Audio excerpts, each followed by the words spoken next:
Couple of quick reminders before we get started for the people who've just joined us. If you close out of all other apps on your laptop, that will take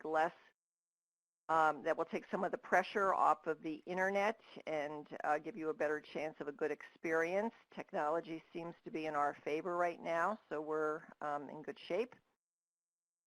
If for some reason you are bumped out of the room or for whatever reason your screen goes blank, I encourage you just to log off and log back in, maybe using a different browser. You can put comments in the chat box if you're having issues. We'll try and help you. Matul and Ethan from WGBH are behind the scenes, and I really appreciate their help. They will be monitoring the Q&A box, and we would like you to post questions in the Q&A box, not the chat box, so that they can respond to those questions individually or broadcast answers to the whole group if they're appropriate. Down at the bottom of your screen in the corner on the right-hand side is a link to a document where we've compiled links to just about everything we're showing you tonight, plus.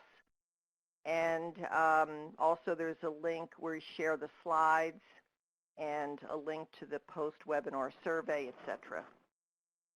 So that's a helpful document.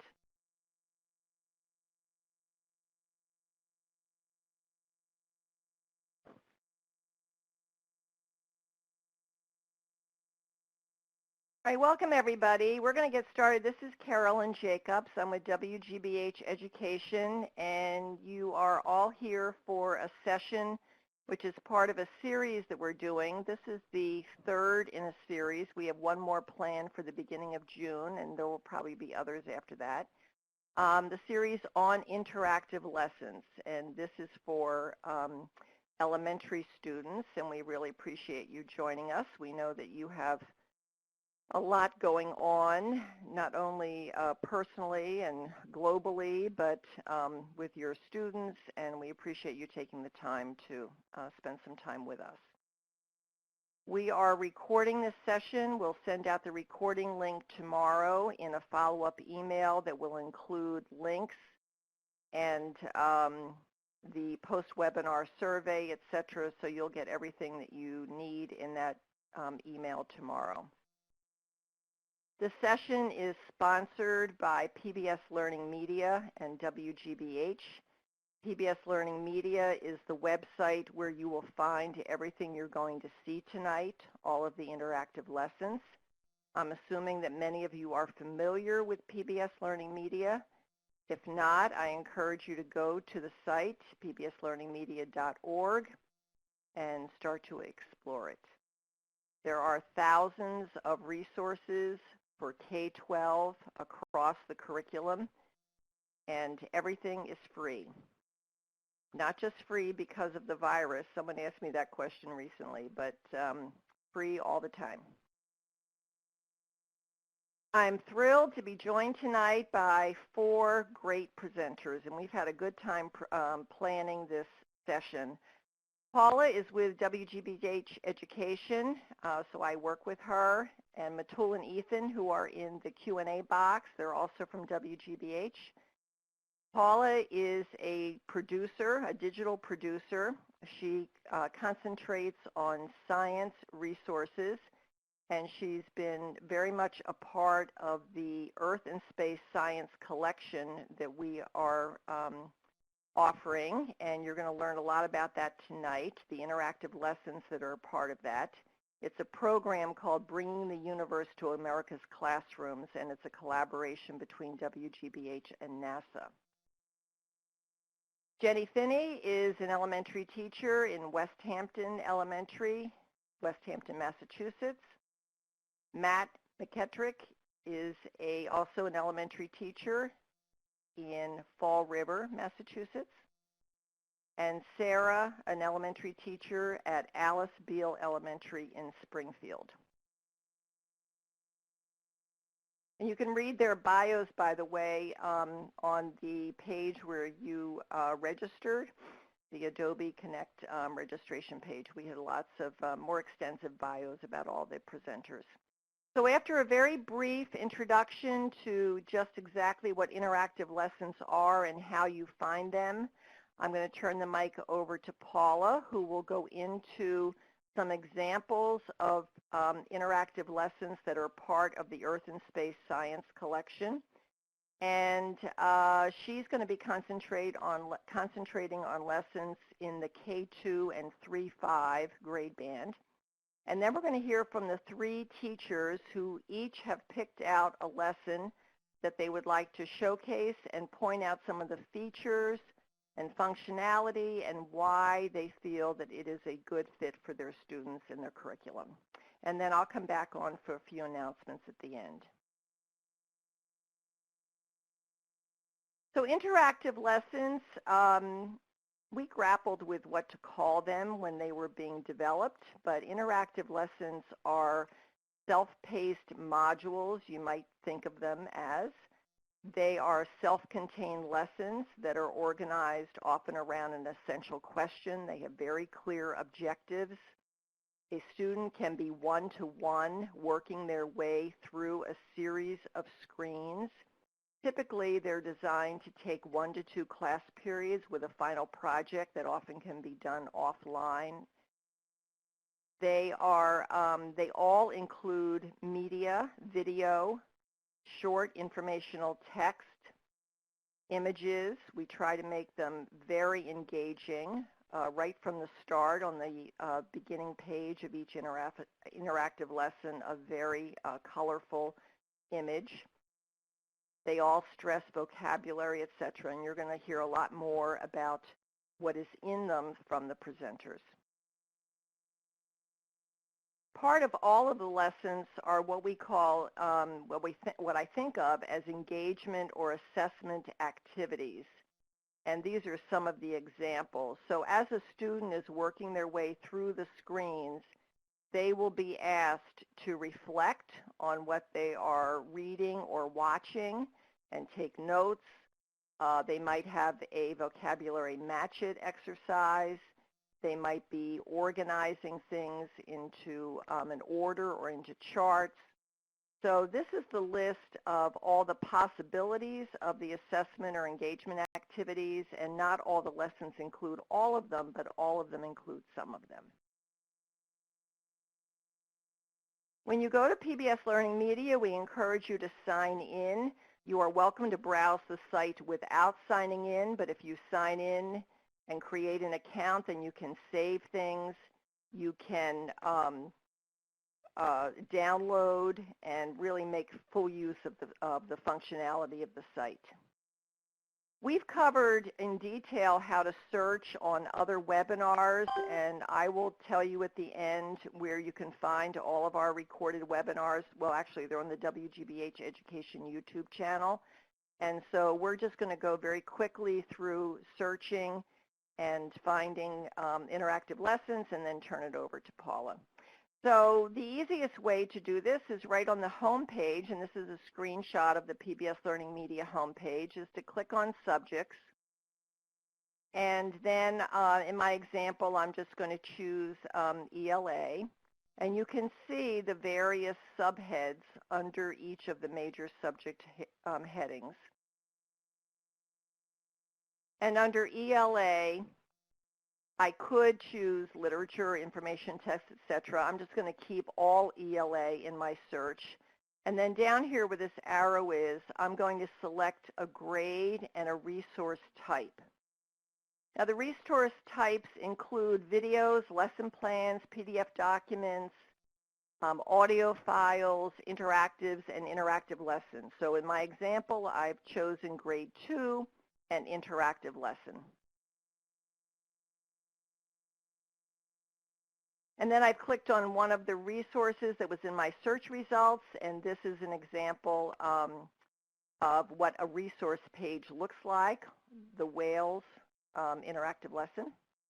Note that this little heart outline over here on the left, if I click on that, it is then filled in, and then I have favorited this resource. I find my favorites up here under my name. There's a drop down, and favorites is one of the options there. And this is a screenshot of my favorites with the last one I favorited at the top. Here are just some examples of interactive lessons for elementary, just to kind of whet your appetite. There are many, many of them, and we're going to go into more detail of a select few. But the links to all of these are in the resource document, and Matul will also be putting in a lot of the links of what we show in the chat box. I want to call attention to a collection of interactive lessons that were produced by a public media station in Ohio, again, of course, available on PBS LearningMedia. There are many, many of these, and they're for very young children. They start at pre-K. They were originally designed for the very young children to use them at home with parents around early literacy. So you'll have the link to this collection, and the whales was actually part of that collection. I put together a folder of interactive lessons for you to get started with. So this is the URL for that, and Matul will put that in the chat box. And these visuals just represent 3 different collections of interactive lessons that are organized around a particular topic or subject. And you're going to be seeing 2 examples from the middle school literacy collection, and Paula will spend some time on the Bringing the Universe to America's Classrooms. Looking at the teacher tutorial is a great way to get started. This is organized as an interactive lesson, and of course it's on LearningMedia, and if you go through this, you'll very quickly see different ways to use lessons and understand how they're organized. And the organization is consistent across all of the ILs, and we'll be referring to them as ILs as we move forward. The Bringing the Universe to America's Classrooms collection that I mentioned, it is a collaboration with NASA. It's a 5-year project to develop Earth and space science resources for K-12 on topics such as weather, climate, water, land formations, etc. And the collection includes lesson plans, data visualizations, support materials, etc. But our topic tonight is on interactive lessons. So I'm going to turn it over to Paula now, and she's going to take it from here. Great. Thank you, Caroline. Hello, everyone, and thank you so much for joining us tonight. I'm happy to be here and share a little bit of the development of interactive lessons using the project that I'm a part of called Bringing the Universe to America's Classroom. So this is a collection of science resources for K-12, and the grades are broken up into grade bands like the NGS standards that we align the resources to. And within each grade band, resources are organized by topic. So we have Earth and space science topics, as you can see here on the list on the left. That's a screenshot of the menu on the landing page. And those are available currently throughout all the grade levels. But at the moment, we just have waves for our physical science topic being waves for K2. We are in the process of developing ones for the other grades, and those will publish this summer. So in the middle of the screen here, these are currently the interactive lessons that are available in this collection. These are just the ones for K8. So when we set out to develop these, the first thing we need to consider is what is the phenomenon that we're going to include. So we look at the disciplinary core ideas, the NGSS, the DCIs, as a guidance for what is the aspects of the phenomena that is developmentally appropriate to include within each grade band. Then once we've determined the phenomenon, the next is determining what is the best digital media to use so that students can access that phenomenon. During this development process, we work with advisors, pedagogical advisors. We work with subject matter experts throughout various points. We also have teacher advisors throughout the country who review our materials, they implement them, provide feedback. So all of that input informs our work. So now I'll dig into interactive lessons. So as I said, they're phenomenon-driven, and this here is the basic structure of an interactive lesson in this collection. So each interactive lesson begins with some type of introduction to the phenomenon. It would include a visual or oftentimes a video, and this is to elicit students' ideas of phenomenon. They're experiencing phenomenon every day, and they come to the table with their ideas. So we want to bring that to the forefront. And then the majority of the pages that follow are different opportunities for students to engage with the phenomenon and work through the ideas that they have and build on those ideas and refine them. And then each interactive lesson ends with some type of reflection or demonstration or applying what they've learned. So that is the basic structure. Moving on. Next part is how do students access the phenomenon. So we include multiple representations or ways to access the different phenomenon. So visually, there might be images, videos, graphics, diagrams, and also data, which would be introduced at the upper elementary grade level. These two examples here below are from a 3-5 interactive lesson on weather. And there's a bar graph after students work with, or originally they begin with the familiar, the observations, and then it's a scaffolded approach, and then data is introduced, and they work with that and make connections and look for patterns and so on. So videos, we use videos a lot, and either to activate prior knowledge up front and build background, or it might be observational, observing the phenomenon, and then they're looking for evidence or interacting with it in some way, and also explanatory videos. The explanatory videos would come later on in the lesson because it's important that students first work through the ideas they have of phenomenon and refine those ideas themselves. We don't want to give away the answer per se. So here below that text are two screenshots of videos. The top one is a video on the first page of an interactive lesson for 3-5. That's just to activate prior knowledge. And the video on the bottom is from a PBS Kids show called Peep and the Big Wide World. And this interactive lesson includes several videos from the show and are used to help students make observations of the different weather factors. So Carolyn will play a clip for us so we could take a peek.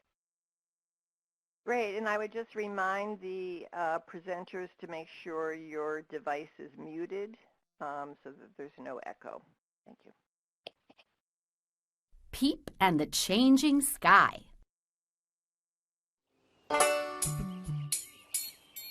Blue is my favorite color. I thought red was your favorite color. Well, I guess I like red birds and blue sky. Do you want to know my favorite color? Beaver. That's not a color. Why not? Because it isn't. Beavers are animals. Colors are not animals. Oh, then sky is my favorite color. Sky isn't a color either. It's the thing that's over our heads. The color of the sky is blue. Don't you mean gray? No, I mean... Oops. 1 minute, the sky was blue and clear, and now it's gray.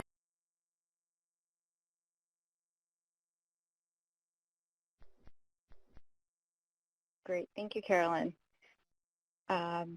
So I had the opportunity to observe a kindergarten classroom in which the teacher implemented this interactive lesson, and that includes several of these videos about the different weather factors. And the kids just loved them. And after each video, they were just so eager to share all the connections they made, like Peep and his friends made. So that was just a joy to watch. All right, so moving on. This is another example of how we include different types of media. This is all from one interactive lesson. It's not inclusive, but these are some examples from one lesson, an interactive IL that will publish soon in the summer. And in this one, we have videos. Well, first of all, I should say that is about investigating differences in daylight in summer and winter. So building off students' experiences with, maybe eating dinner during the summer and noticing that it's still light out, whereas in the dead of winter, dinner time is either already dark out or soon to be dark. So we include some videos to help them work with that phenomenon, and then there's data. And here we have data. This is for New York City. Usually when we include it, there's an example, but we encourage teachers to use data for their location in order to make the experience relevant and more meaningful to students. And what we would offer, suggestions of where to access that data for your location. And then as they go from the observational to the data, and they move on to the graphics here and start to investigate or make connections, investigate relationships within the Earth, Sun, Moon system. So moving on, the next important thing is engaging students with the phenomenon. So it's there, so now we need to engage them. And there are multiple opportunities for engagement. Carolyn had alluded to some of the many that are there. So for this project, some that we use often are tables here, like on the left. We have data maps, and then students respond to some prompts to help them work through the data. Then we have Arrange It, which opens up when they click on that Arrange It button in the middle. It opens up on a new page, and they complete that activity, and then their work is saved. Here's an example of the Visualize It activities for K2 and 3-5. So this is a drawing tool. When you click on it, they may be asked to find some evidence, and whatever the prompt is, they would respond to that. Arrange It activity is basically a drag and drop, and helps demonstrate if they understand relationships or ideas and how they connect.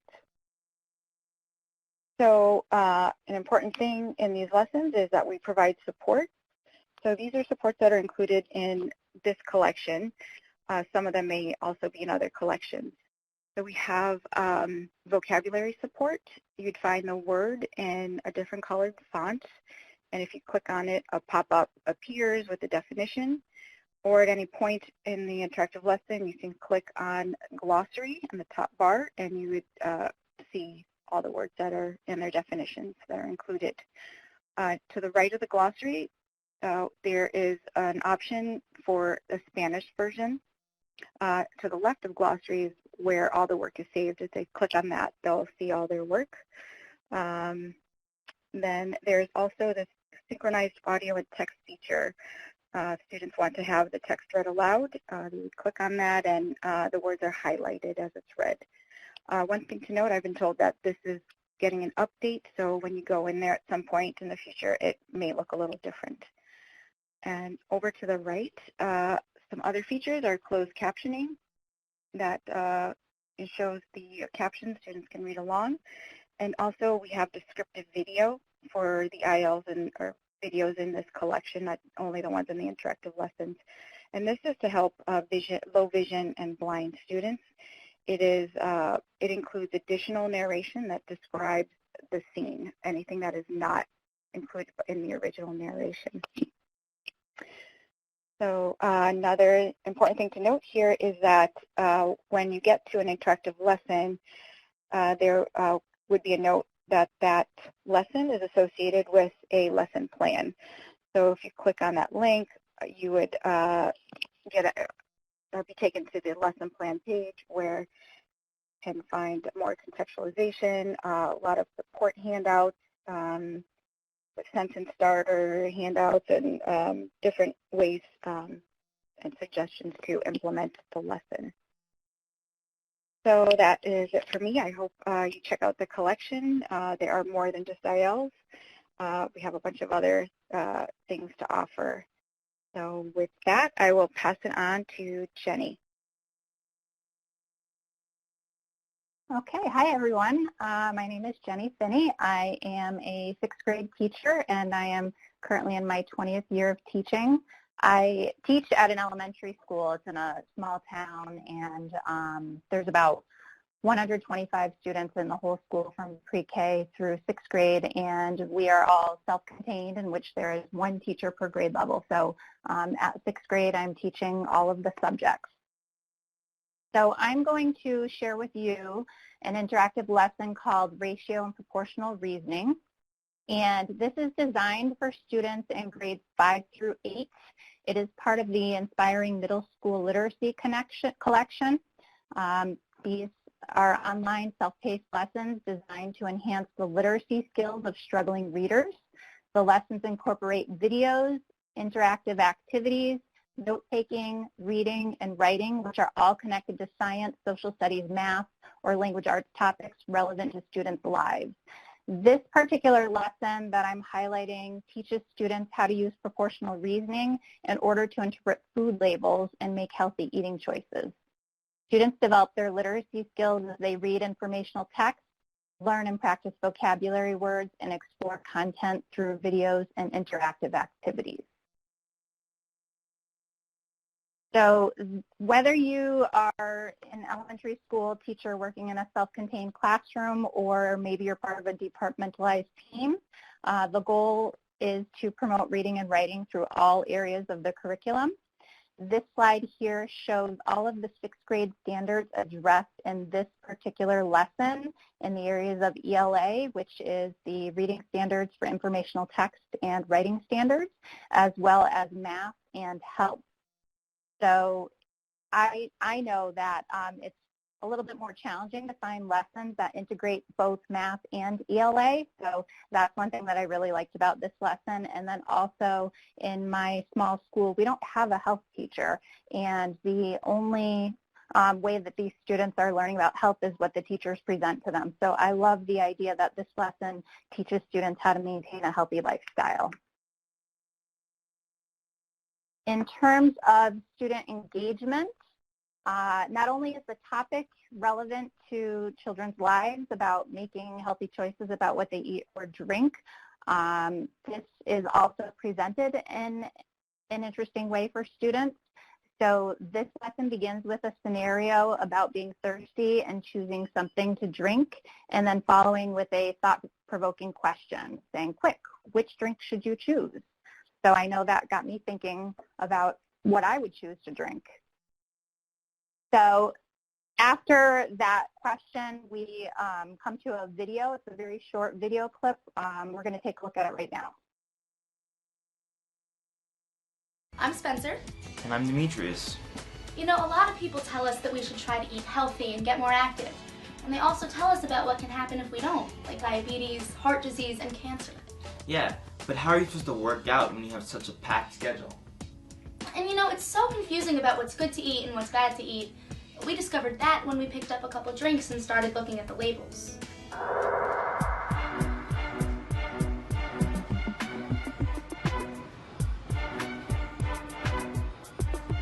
So what'd you get?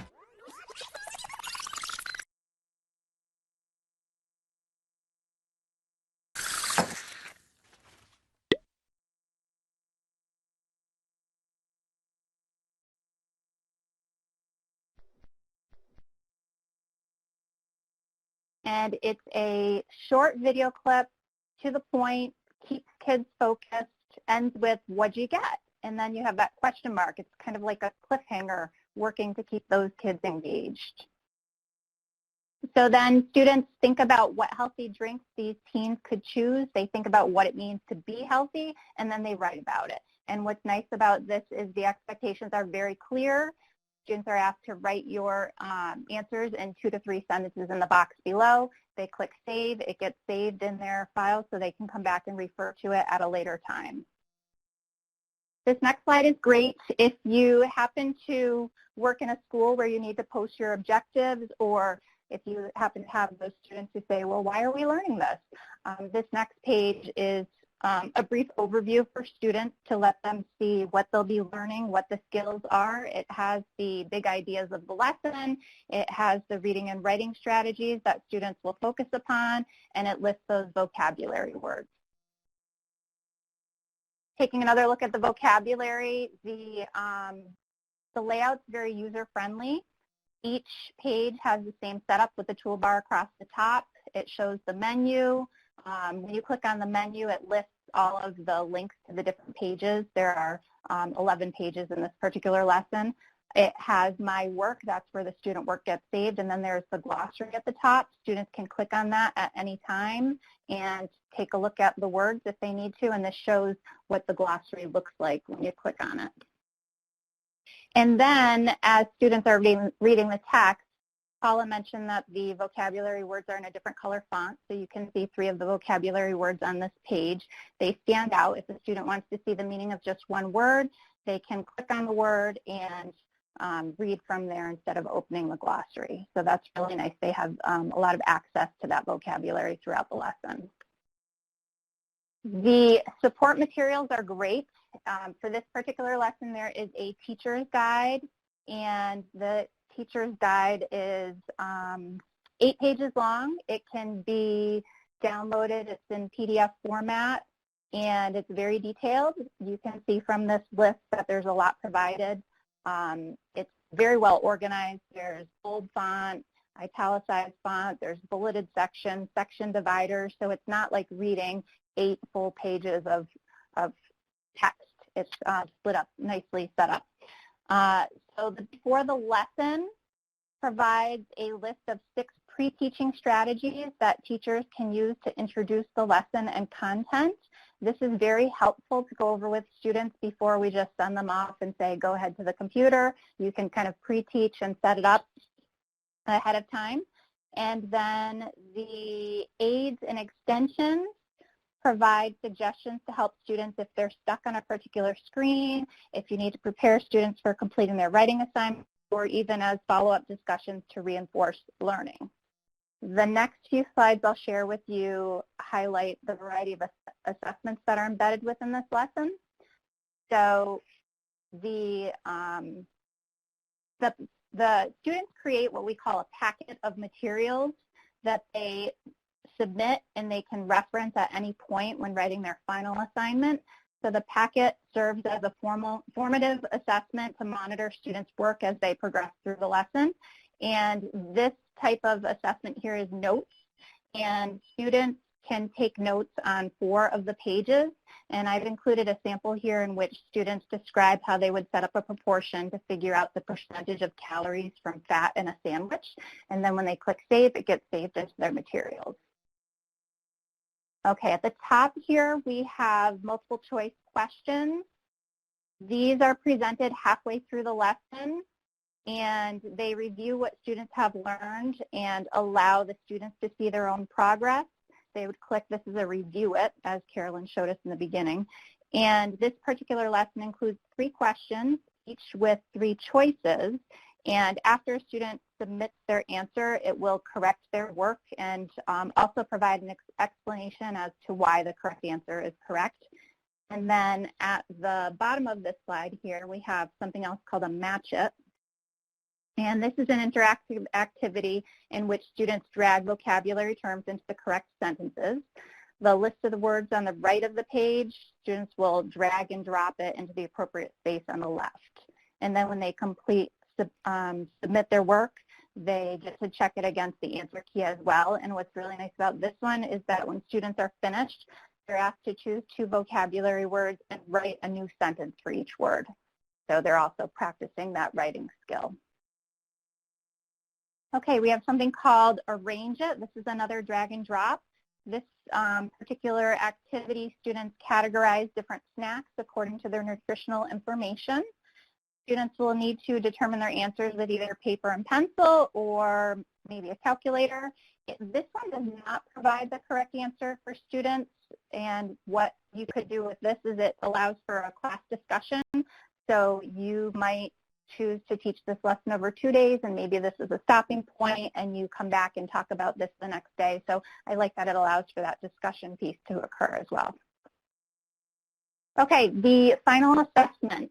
This is included as a PDF that can be downloaded again. You can print it, hand it out to students so they have it in front of them when they're working on the final assessment, and it provides the instructions for them in which they choose one topic and write an essay, so it's nice they get a little bit of choice there.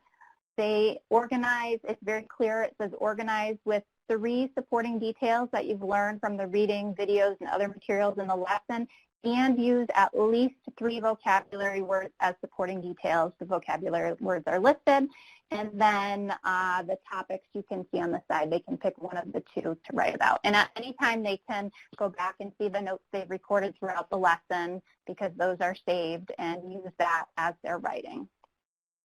And what's great is this even comes with a rubric. It's based on a 4-3-2-1 scale. And the scoring guide that is included provides 2 different suggestions for how to score student work using this rubric, which was really nice. So that's why I said that the support materials provided are excellent. They have everything you would need in there. And so some final thoughts to kind of sum it up here. This interactive lesson, it really includes everything you need to teach a complete lesson. Students can work at their own pace. This allows the teacher to be able to support students who need it while students are working.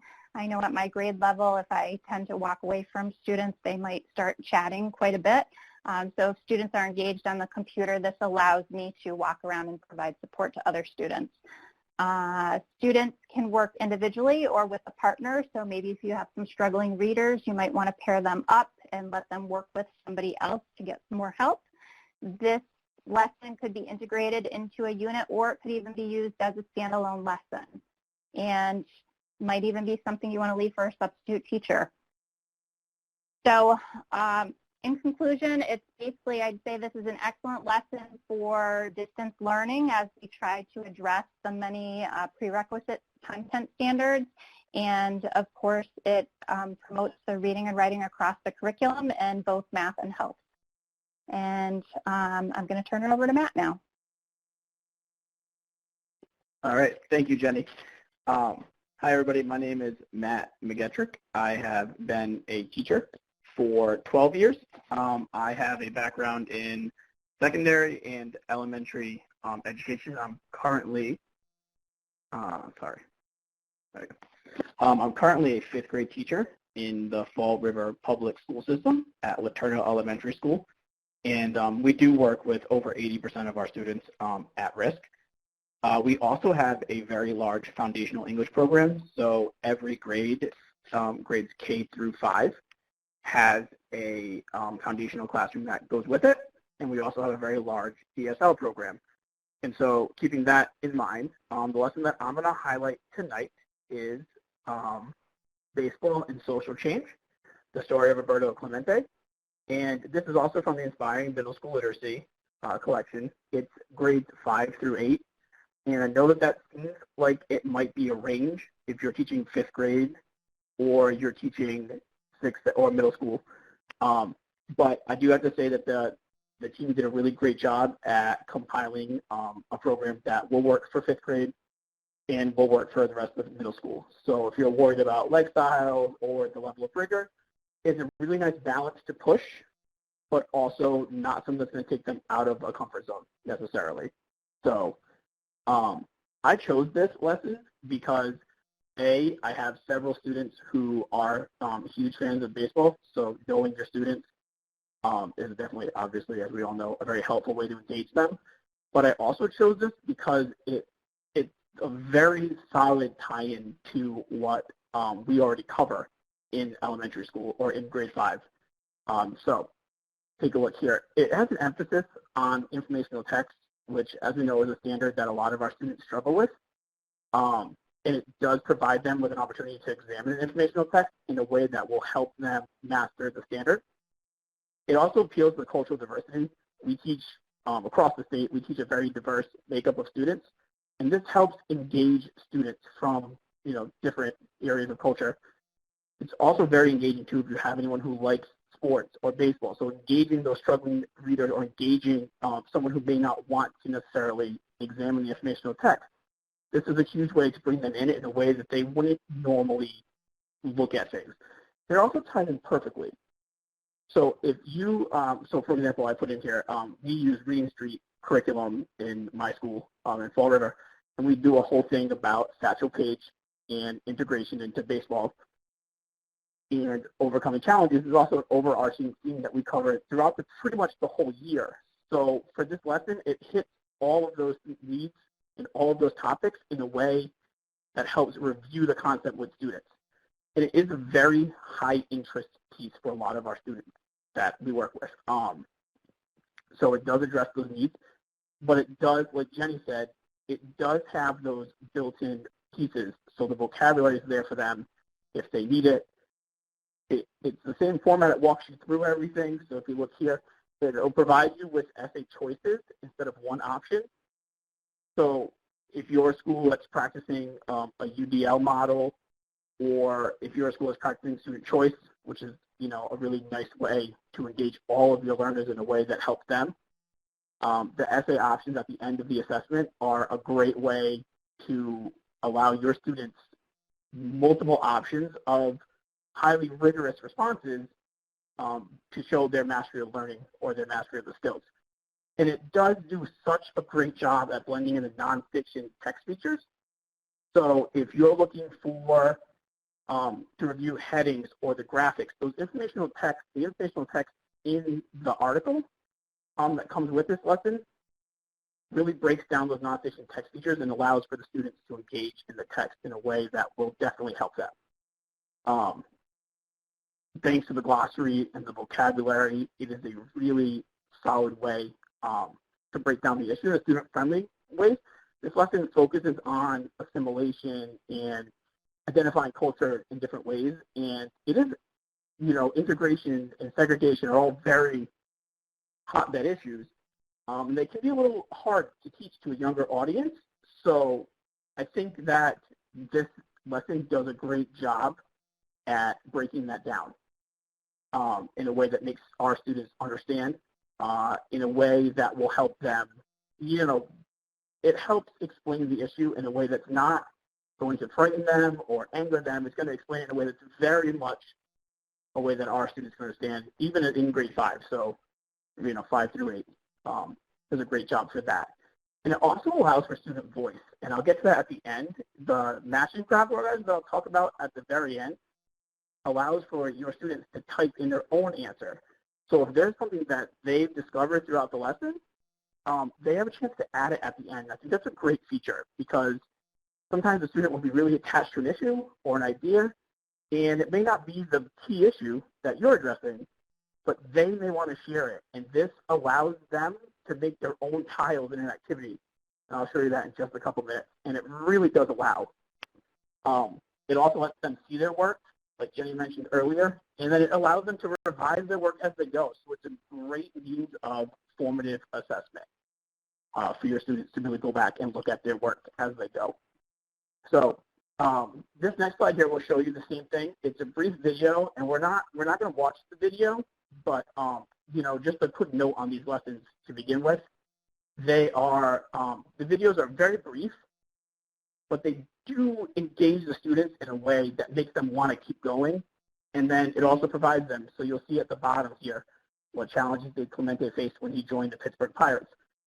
Just a quick rate for your students to go through and process what they watched. But the video is not overwhelming. It's very well put together in a way that, again, helps your students engage with the text. So, and it allows them a chance to reflect as they go. So they're not just going to have to go through all of this and then get to an end assignment. Every time they go through something, there's always a reflection period, and that's a great way to allow your students to process the information that is being presented to them. So, okay, this is one of my favorite slides, and I know Jenny also mentioned this, but I want to focus on the left-hand side. You'll see the strategies on the left, and this is a great feature. So I know now we're going distance learning, but if you're trying to assign something here, so if you were in school, you were doing centers, this would be a great thing for you, a great lesson for you to run through a center. And now, of course, you can virtually assign it as well. But it really does focus, and I want to talk about the making inferences. I know my students, that is something that they struggle with sometimes to make those inferences. This allows them a chance to go through and do that in a way that helps them really see the idea of Roberto Clemente and social change and blending those cultures together. And being able to make those inferences in a way that they wouldn't normally see things. And so that's why I like it, and again, it helps reiterate those very important skills.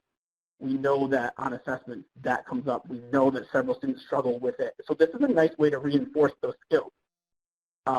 Same thing with determining information, those central ideas. And then the comparing and contrasting of ideas as well. These are all individual skills that many of our students struggle with. So virtually you can assign it individually based on need. But if you're in the classroom, it makes a great interactive lesson to do as a center. And I think that's a great place to put this. So if you're looking for it, and again, there's the vocabulary again, so you know the kids can see the words there, same feel like before. So in the matching activity, again, you're going to see that same thing. But one thing I want to focus on here is the students get to write the sentences, which is great. It shows that creative input, allows them the creativity.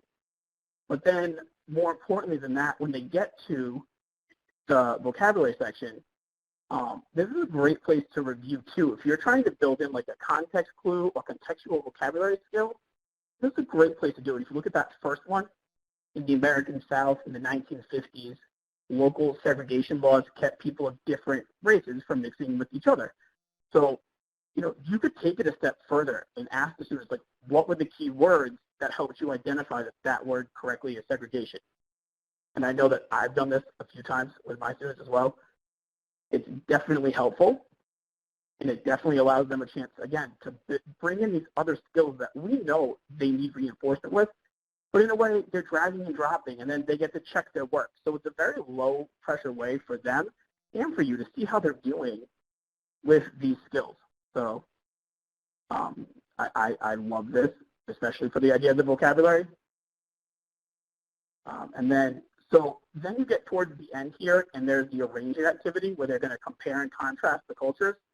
And this is, again, this was my favorite aspect of it, because when you get to the Venn diagram, when you get to the Venn diagram screen, the kids are dragging and dropping. They have that option for choice, and they can write down something and put it in a column that they think it fits. So any piece of information where they're arranging it, if they don't see what they want in there, they can add it, and then you can see what mattered to them. And again, I love the idea of the students having a voice and a choice. So, and then again, on the bottom there, you see all of the videos as well, so that students can go back and watch them before they begin the assessment. And I think, too, when they do get to that assessment, that student choice piece of the 3 essay topics that they get, it just gives them a chance. So they're not, you know, trapped into one assignment, or they're not in some, you know, they have the option to look at 3 different things and resonate with one of those concepts. And it doesn't change the rigor, and it doesn't change the outcome. It just allows them to demonstrate their learning in a way that I think helps. So I love the idea of choice in the classroom, and I know a lot of you do as well. But you also want to balance that rigor, and I think that this lesson will give you a perfect chance to do that. And the students will definitely be engaged in what they're doing too, because they've had that input from the beginning, and they can check their work as they go. So it allows them a chance to just put everything together in a way that's comfortable for them.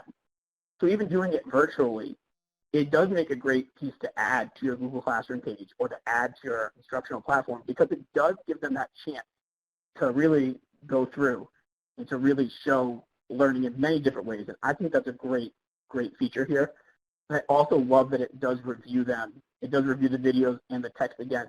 And you can bring everything together. They don't have to keep clicking back and forth. It opens up the new windows. It's a great way, really, to help our students do their best. So, as long as it's from the same thing that Jenny talked about too, so I'm not going to review everything there, but it is a great way. And it also helps blend your social studies skills into ELA. And I know a lot of times we struggle with this as ELA and social studies teachers. I know sometimes, social studies takes the back seat when it really is just as important as ELA. And this helps you bridge those divides and making sure that the quality at the end is still just as engaging, it's just as rigorous, but you're bringing in that social studies piece. And that is, I think, to me, too, a really great way to make sure that I'm hitting those social studies concepts and those bigger ideas that sometimes, when we're focusing so much on the ELA, we kind of forget how much things are important. So this definitely allows you a chance to do that. So that is my piece, and I'm now going to turn it over to Sarah. So Sarah. Thanks, Matt. Hi, everyone. I'm Sarah Vincent. I am a teacher in Springfield, Massachusetts. I teach 4th grade, and I am currently teaching all of the academic subjects in our school. I work at a Title I school with 256 students. Title I means that we have a large concentration of our students that are low income, and they receive free breakfast and lunch every day. As you can see, our student population with high needs is very high. It's 77.7% of our population. Our ELL population is also on the rise, as are a lot of schools. And due to most of our student population being high needs, my students rely heavily on visuals, sentence stems, prompting, and extra time. So if you can see right here, I said that PBS LearningMedia allows me to differentiate for my students at all levels in an engaging way. And these interactive lessons provide them with a lot of visuals and skills to work at their own pace, as well as monitor their own work. So today I'm going to be focusing on the What Edison Teaches Us About Success interactive lesson. I really love this lesson because, like Matt said, this actually doesn't only just hit on ELA standards. You could also put this into your social studies block as well. But this lesson combines ELA with grit, perseverance, and what success looks like through character traits. This is an ongoing standard throughout the year, and the standards align with the Math Common Core framework and emphasizes informational text. And it talks about character traits, describing and explaining the relationship between historical events or scientific ideas or concepts, as well as opinion writing, which is awesome because not only does it talk about the reading standards, but we can also use this as an opinion writing piece at the end. This lesson is great because it is multidisciplinary.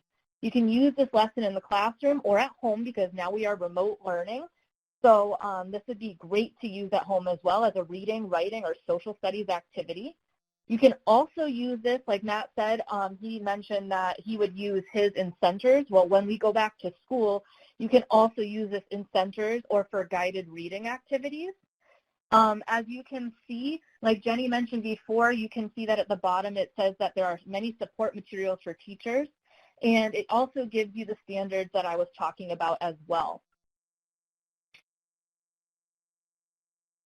So some great features about this interactive lesson is that it gives you, or it gives you and the students a menu that presents them with the sections and tasks they will be completing.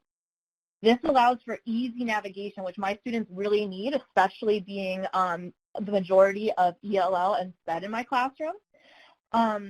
It's like a table of contents, and it especially would help my students to be able to go back into this lesson and be able to rewatch a video clip or reread a section of text.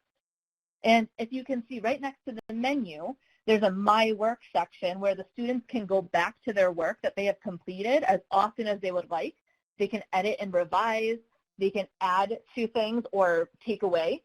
So I really like this setup right here. So also, on this, another feature that I really like is that students have questions to think about provided next to the video clips. I feel like that's really important for them to be able to see the questions before they watch the video. As you can see, it says, as you play this video, listen for information that allows the following questions. So these questions provide the purpose for why they are watching the video, and it gives them a heads up on what they should be focusing on. I know a lot of my students really need to know what they are looking for before they watch something or see something in the classroom. These questions also prepare students for note-taking on the following page. So the videos allow the option for students to use closed captioning or not, which I think is great because a lot of my students need to follow along with a reader and also be able to see the text across the screen. The students can watch and re-watch the videos as much as their hearts desire. I now am going to be showing a sample video clip from this interactive lesson, so let's take a look. His was a classic American story, a spectacular rise from humble beginnings that soon would be told and retold and told again. Born in 1847 and raised in Port Huron, Michigan, near the edge of a small country then on the verge of becoming great, Thomas Edison was all pluck and initiative from the start. By his own account, he was curious to the point of mischief. He once spent hours sitting on a neighbor's goose eggs in an effort to hatch them, and set fire to a barn just to see what it would do.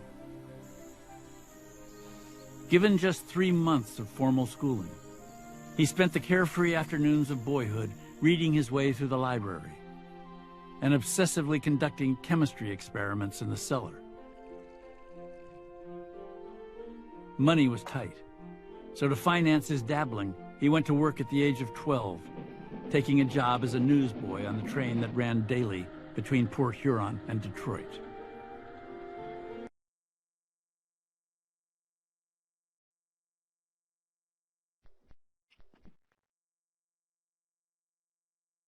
Great. Now, something that I love about the videos in this interactive lesson is that they are just the right length of time to keep my students engaged. They are simple, and each video in this lesson focuses on one character trait at a time. So in one of the videos, it might show perseverance of Edison. In one, it might talk about his curiosity. And the third one is about his creativity. So each video is a separate character trait for the students to focus on. This is great for my students that struggle when too much information is relayed at once. I think for videos, less is definitely more in the classroom. This interactive lesson also provides students with small sections of text to look at that directly coincides with the videos that they just watched. So as you can see here, the prompt that they give them, it talks about giving 2 or 3 examples from the video and text to complete the sentence. It gives you a sentence starter, which gives students an opportunity to write as little or as much as they want with the time they need. A lot of my students have a hard time starting a thought on their own. So by having these sentence stems already provided, it takes the pressure away from them. Also, you can notice at the bottom, I kind of filled it in myself. So I would really suggest for teachers to fill them in themselves so that they have an idea of what they're looking for from their students, and they can differentiate from there.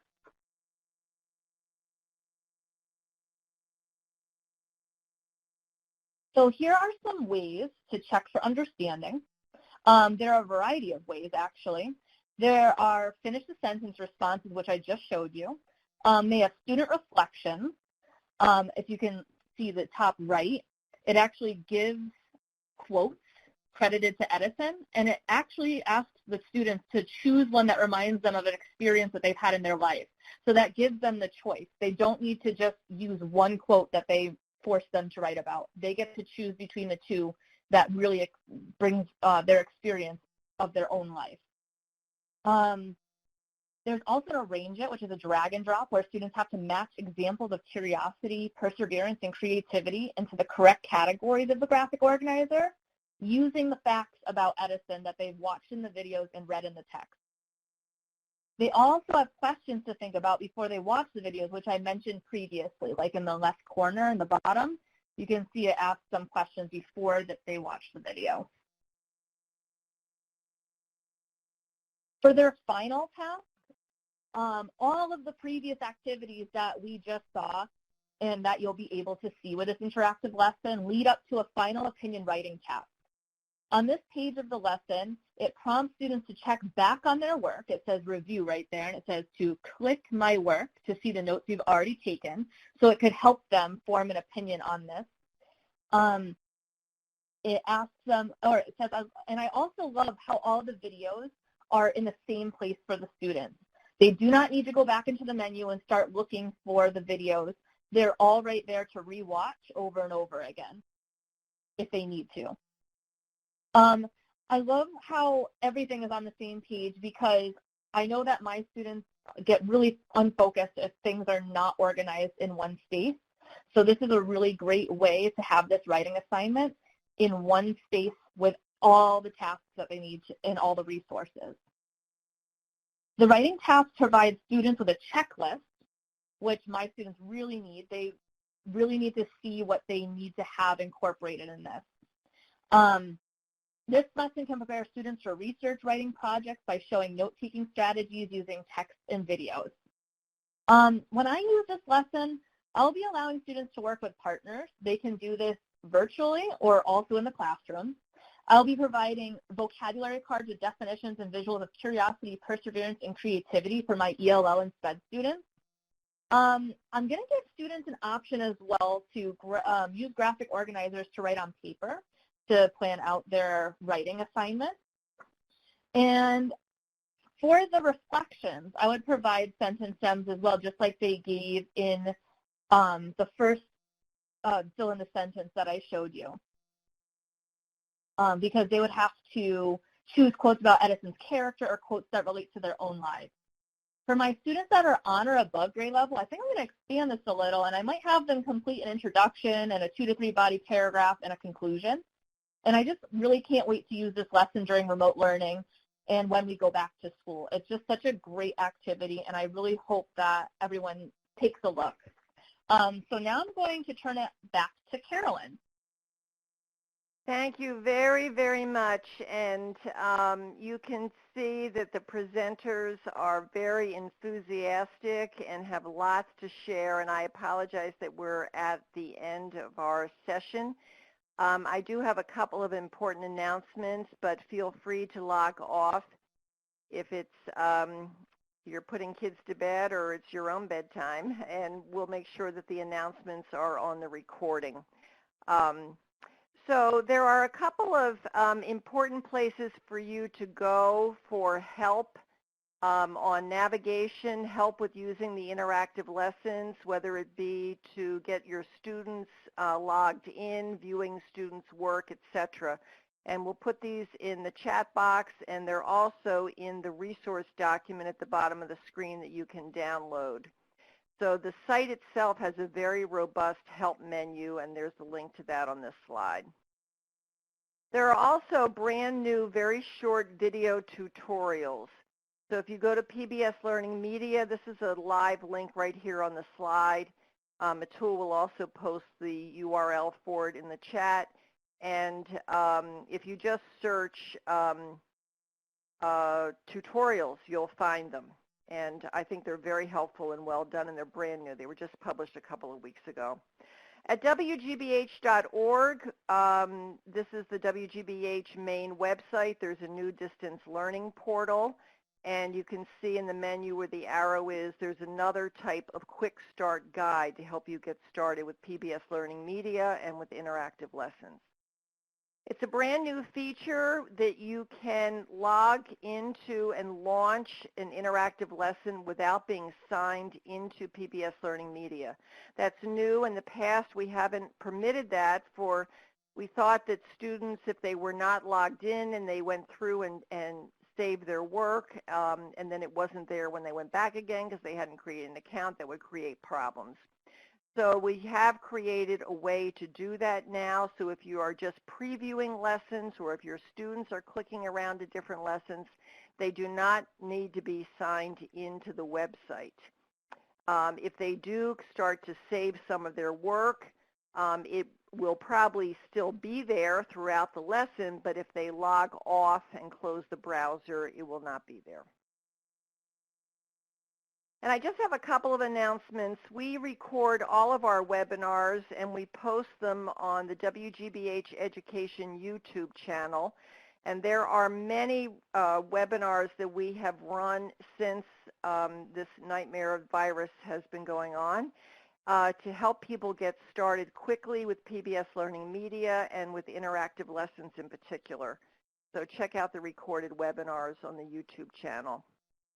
And in 2 weeks, we are going to be hosting something that's new for us. It's a virtual conversation with educators. It will be moderated by the Massachusetts Educator of the Year for 2020. And it's the first in a series that we're going to host. And you will get an invitation to that and the registration link next week. That will be sent out. And this one, the first one in the series, is specifically for elementary educators. And you will be choosing from topics, questions around topics.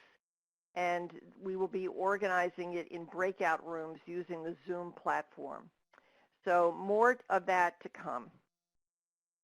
We invite you to follow us on social media. Matul, who's been in the chat box, and thank you to Matul and Ethan for helping out with the Q&A. Matul handles our social media, and we invite you to follow us or retweet us.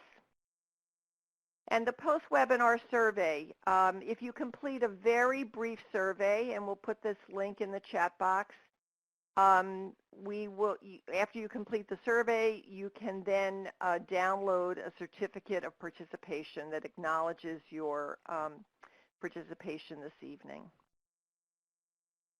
And I'll just put I'll leave this survey link here and put my email in the chat box. You are welcome to email me with any questions that you have. I know we've tried our best to keep up with the Q&A box. If we haven't been able to get to you, please let me know, and if I can't answer it, I'll pass it along to someone who can. So I want to thank the presenters wholeheartedly. Paula, Jenny, Matt, and Sarah, thank you so much. I forgot to mention, by the way, that all three of those teachers who presented tonight are part of the WGBH Educator Ambassador program for 2020-21. And did a great job, guys, and I really appreciate your participation and hanging in there through our many rehearsals. So thank you, everyone. Please stay healthy, and we'll do the follow-up email tomorrow and hope to see you online on future events. Thank you very much. I'll keep the chat box open for another couple of minutes.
So Mandy, to receive the certificate, you just go to the survey link, and at the end of the quick survey, you put in your name, and then you're able to download the certificate.